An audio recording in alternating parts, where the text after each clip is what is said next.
hopefully I can make a connection from our prayer time. One of the things I love about the Bible, in fact, when I first started writing, almost immediately when I got saved 32 years ago, and my first articles for the first few years in the magazine were all about the personalities of the Bible rather than doctrine and such. And I've never lost that joy for it. So I want to take a look at Elijah, dynamic prophet, desolate soul. We think of him, rightfully, as one of the most dynamic prophets that ever existed. But there was that other side of him that happened in one event. And to start off, and Dave is going to love this as we go to a secular source for inspiration. Those of you who are older will know exactly who I'm talking about. It was a great godly woman by the name of Carly Simon, who in the 70s was really big. There's quotes around that way, right? Yeah, there are quotes around it, yeah. But she had a great song called Legend, and I thought of it, and look at the lyrics for this, and I immediately thought of that as I was putting this together about Elijah. It's from her song Legend. But you're a legend in your own time, a hero in the footlights, playing tunes to fit your rhyme, but a legend's only a lonely boy when he goes home alone. And just to explain that real quickly, by the way, another great name. Her boyfriend at the time was someone we love now, Cat Stevens. And he was a superstar back then. And she couldn't help notice how he would play concerts and sell out wherever he went, Madison Square Garden. But he was a troubled soul. And if you know anything about the path he took, very troubled. And she would say, well, people see you up there and you're a star, but they don't see you when you're alone like I do. So, and I saw correspondence with the prophet Elijah. As strained as that might be, it's still there, in my world at least. So let's look at him. Elijah is Israel's most heroic Old Testament personality. He spoke God's word unflinchingly to pagan kings and did the miraculous through God's enabling. And we'll look at a little bit of that. He presided over the extraordinary showdown on Mount Carmel between God and Baal. And real quickly, for those of you not familiar with 1 Kings 19, God had ordered him, what it was, the northern kingdom of Israel was deeply into Baal worship. And God was getting tired of it. And he said to Elijah, bring this thing to a head. So he went to see Ahab and he said, meet us on Mount Carmel, take your 450 prophets of Baal, and it'll be your 450 of Baal against me, being Elijah, and God. And the prophets of Baal will offer up a sacrifice, and then I'll offer up a sacrifice to God, and whichever God accepts the sacrifice will be God.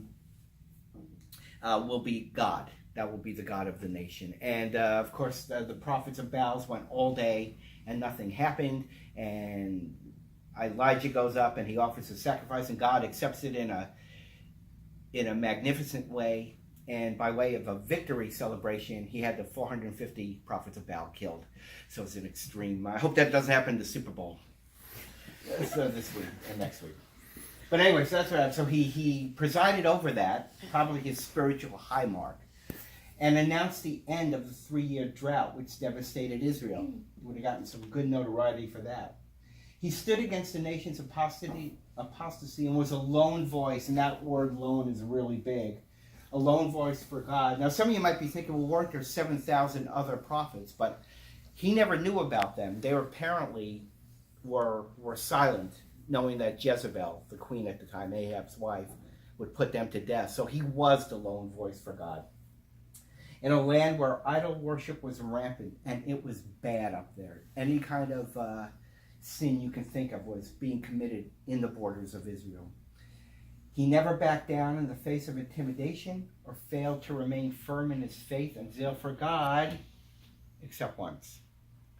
Following the amazing occurrences on Mount Carmel, which I just explained, Elijah was sure that Baal worship in Israel was at last obliterated. It was an incredible victory for Yahweh. Additionally, God had supernaturally invigorated Elijah so that he can outrun King Ahab's chariot all the way to Jezreel. Real quickly, right after that happened, there were two palaces in Israel. One was in Samaria, the capital, but there was a summer palace in Jezreel, which was 20 miles from Mount Carmel. And God said to Elijah, while Ahab was taking his chariot, go run and go past him in his chariot. And that was a 20-mile run. Now, I know we have at least one long-distance runner here, but I don't think he can go 20 miles at top speed to beat a chariot. And in my youth, when I used to run 25 miles at the ages of 19 to 21, I could never do that. So he was, not only did he have this spiritual high, he had this physical enabling that would allow him to run faster than a horse and chariot at full tilt for 20 miles. So everything was going right for Elijah until when Queen Jezebel heard that Elijah had ordered the slaying of the 450 prophets of Baal. I don't know, for whatever reason, she took that personally. She swore to kill Elijah. I don't know why it got so mad about. She swore to kill Elijah. But you figure, well, he had to expect that. And he'd just been coming down these spiritual and physical highs. I mean, the high points of his life this had to be.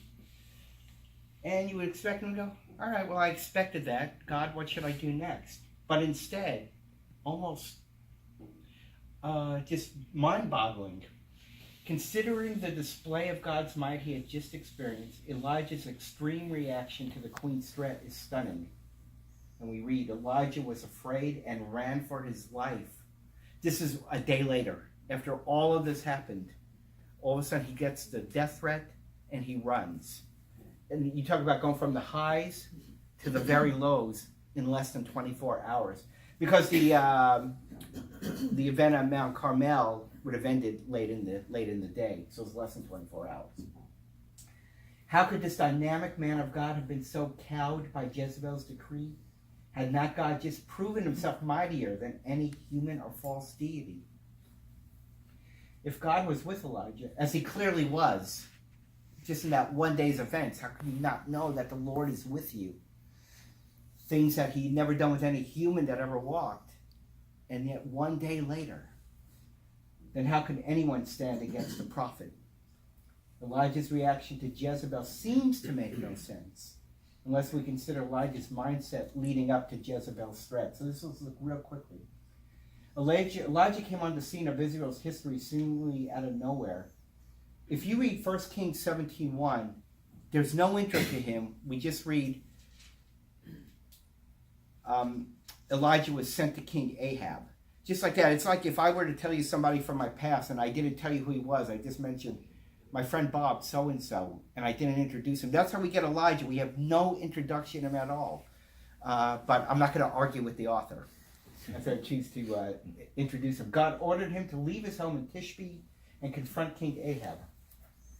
Right after Elijah delivered the message that God would punish the nation with a drought, the Lord told Elijah not to return home to Tishbe, but to hide in the Kerith ravine where God would take care of his needs. This is just an odd thing to do, again, and keep in mind, it's not a thing you would tell a family man to do with a wife and kids. You would take a lone wolf, tell him to go to this desolate place. And by the way, does anyone know how God did take care of his needs? A very odd way. You can tell me if you want. Ravens. Yeah, the ravens. Birds would come and feed him. Hopefully they put it in his hand. And, not like you say bird, but very odd. He's an odd character in Scripture. From the very best we can tell, Elijah at this time was completely alone. A solitary figure living in a solitary piece of land. Again, here he was. He just stood before a king. The king, the most powerful man in Israel.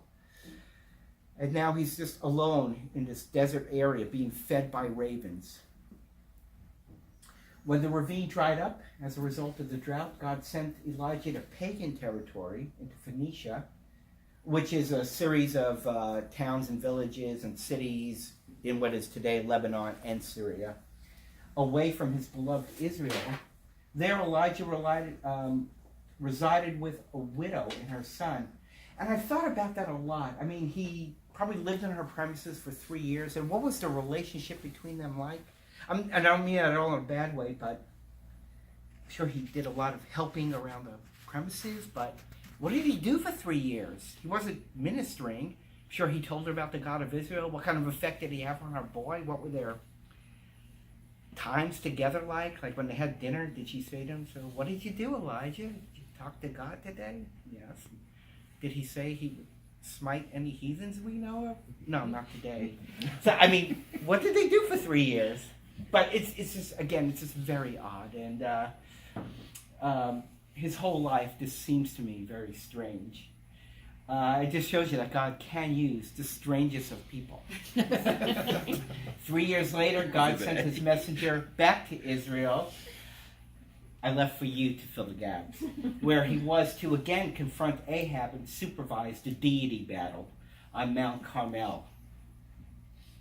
Unlike later prophets, Isaiah, Jeremiah, and Hosea, Elijah did not have a decades-long ministry in which he delivered numerous messages to thousands of people. In other words, when those prophets preached, they went to marketplaces, temples, anywhere there was a lot of people, and they were always surrounded by people. Some of them were married and had children. We don't get any of that from Elijah. We get these high points of prophecy followed by years of just desolation almost. Elijah was a loner and seemingly void of family and close relationships. Now, we knew he had a servant. We see that in 1 Kings 19:3. It's the only mention we get of it. But we don't get the sense there was any close affinity between them, like there was later a little bit between Elijah and Elisha toward the end of Elijah's life. Elijah's closest friend and confidant was God, who once protected, nourished, and miraculously empowered his chosen vessel. And all of us would tell us, well, we have God. And I remember when I used to teach single classes in New Mexico, I had a lot of recently married, especially the women who are a little bit bitter would say, oh, I'm never getting married again. I hate men. And we have God. God is my husband. He's my friend. And they were married 2 years later. But anyway, so we get that. Well, it's true. It is true. I'm not making that up. But yet for all, and God really was Elijah's best friend. Yet for all of God's nurturing, Elijah, who apparently neither married nor had children, we have no record of that. And the way he lived his life, we can't see how it would have been. Comes across on the pages of Scripture as a man who stood alone and had little to no human companionship. He had no one with whom to share the great Mount Carmel victory, and no one to pour out his fear and disappointment to when his life was threatened. His hopes were crushed, and there were no comforted arms to console him. He had gone from spiritual ecstasy to fleshly despair in mere hours, and there was no close friend to help him carry his burden. Instead, Elijah was miserable, defeated, and humanly alone. And again, it is mind-boggling how that happened so fast. With no one to run to, Elijah ran south, meaning he fled, didn't literally run. He went south to Beersheba, about 150 miles from Jezreel. It's funny, whenever we read in the Bible, like someone went from here to there, it's like when we read that Jonah went up to Nineveh, we don't realize that was about a 500-mile journey, because we just see in the next verse he's there. Well, first he traveled to Beersheba with his servant. That was 150 miles away. Dropped his servant off for whatever reason. And then went another 300 miles of travel, 450 miles by foot. Maybe he had a mule with him, I'm not sure. Arrived at Mount Sinai, where God would deal gently, tenderly, and lovingly with his embattled prophet and give him the strength he needed to carry on his ministry. If you remember, on Mount Sinai, Elijah was in a cave, and God would send all these powerful signs to him, but he came to him eventually as a gentle and still voice. And he gave him strength and sent him back on his way. Don't forget, whenever you travel a certain way, you got to go back. So he did 900 miles. Elijah would become Israel's greatest prophet. Here's the lesson of all this. But for a time, and if you like alliteration, here it is. He was a fragile fragment of a man, frightened, fatigued, friendless, and forsaken. This is why he cracked under the threat, under the pressure of the threat.